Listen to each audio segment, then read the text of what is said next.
Hey guys, welcome back. Today we're going to talk about what documents you need to study in Canada. When you choose to study in Canada, a student visa is typically required. A student visa is what allows a student to enter Canada to study abroad. It's important to take into consideration that location may impact the requirements of your student visa, so be sure to keep up to date with what your requirements are. Just a quick note before we get into it, a study permit is not a visa. You do have to obtain a temporary resident visa. On that note, let's see what types of documents are needed to obtain a student visa for Canada. Your first document is your letter of acceptance.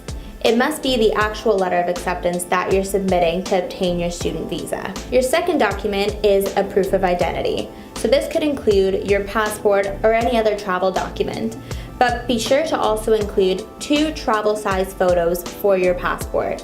With these travel size photos, you should also include the date and your name behind both of them. Your third document is your purpose of visit. So in this specific situation, it is to study abroad. You may require certain information within this step, such as your past education, experience, career plans and progression, and finally a language proficiency test.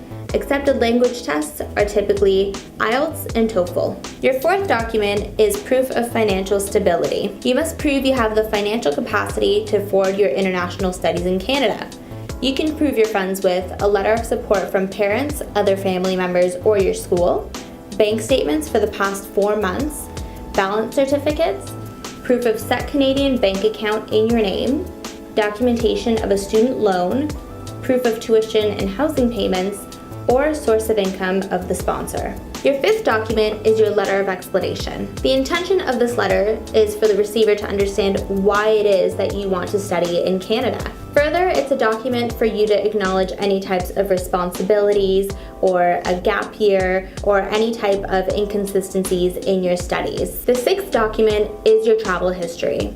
So in this specific document, you must share both yours and your parents' travel history, whether it's within your country or outside of your country. Your seventh document is ties to your home country. Essentially, you have to show your economical and emotional incentive to actually return back to your home country after you've completed your studies. Finally, there are other personal documents you may be required to include. Of course, again, it is entirely dependent on where you're traveling from.